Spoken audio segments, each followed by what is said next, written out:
За ийм зүйл бол одоо жишээлбэл би Завхан аймагаас ирсэн байсан юм байна. Манай өнөөдөр Хотгон Тэнгэрийн сургуулийн 20 жилийн ой болоод даяаршил ба 21-р зуун дээд боловсрол гэсэн эрдэм шинжилгээний хурал болж байна.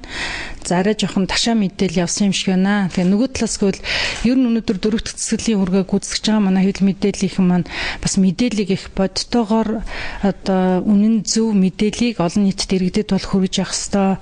Жишээлбэл өнөөдөр миний 80 настай ээж намайг хэрвээ одоо уулз чадаагүй 2-3 хончоод тэгээ ажиллаа хийж байгааг маань мэдэхгүй байсан бол миний охин аварт орсон болов уу жишээлбэл бодох нь ш даралтан нэгснэгүй магадгүй зарим нэг хүн харуулж болно шүү дээ. Хөшин настай хүмүүс буруу ташаа мэдээсэнсээ тийм учраас энэ бодит бус мэдээллийг одоо олон нийтэд түгээх нь бол их буруу юм аа. За ер нь бол Завхан аймагт өчигдөр бол ийм автомашины ославар бол гарсан юм байна лээ. За энэ ославар бол бас нэлийн одоо хүнд одоо аваар гарсан гэдгийг бол би сонссон. За жишээлбэл анхны цасны юм хялмаа манай Завханд орсон байна. Тэгээ Завхан аймагаас наашаа явж исэн Lexus 470 маркийн машин дотор сууж явсан 6 хүн аварт орсон. За газар дээр нэг хүн нас орсон байна.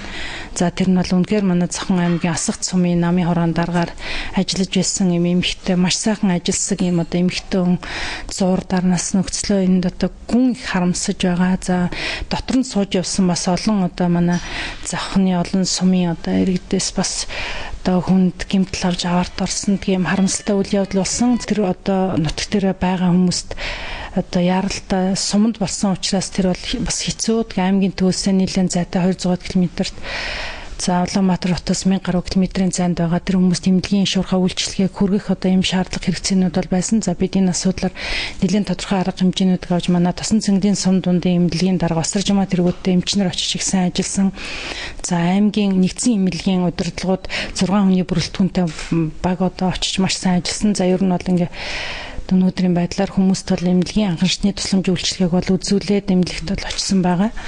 Одоогийн байдлаар бас нэг одоо хүний биеийн байдал буюу тэр машиныг жолоож явсан жолоочийн эрүүл мэнд бол маш хүнд байна. Ухаан ороогүй одоо их хүнд байдалтай байгаа нь хүмүүсийг ямар ажиллаар явуулсан бол за одоо мэдхгүй ер нь бол хоршоог дэмжих зээлд хамрагдах чиглэлээр ер нь хөдөөнөөс хүмүүс бол янз бүрийн ажиллаар л ирнэ шүү дээ. Би бол тэр хүмүүсийн бол уулзааг байгаа учраас за одоо тэгээд янз бүрийн ажиллаар л ирж явсан баг. Тэрийг бол нарийн мэдсэнгүй. Ер нь бол нэгэнт одоо хүнд тийм зовлон бэрхшээл тохиолдсон үед бол Монгол хүний тийм уужуу тавин сэтгэл хүний ёсоор хүний сэтгэлээр бие биендээ тусдим үзүүлдэг ийм одоо ёс зүйтэй болмоор байна л да. Бид хаана ер нь бол манай сэтгүүлчид ч гэсэн тэрийг одоо мэдээлэл болгоцсоос л энэ хүмүүс яаж бид тусалж чадах вэ гэдэг тийм сэтгэл зүгээр одоо асуудалд хандуул илүү их зүгээр байх байхаа гэж бодож байгаа. Тэгэхээр ийм одоо ташаа мэдээллийг өгсөн ташаа мэдээлэл цацсан хэл мэдээллийн байгууллага надаас бол уучлах байхаа л гэж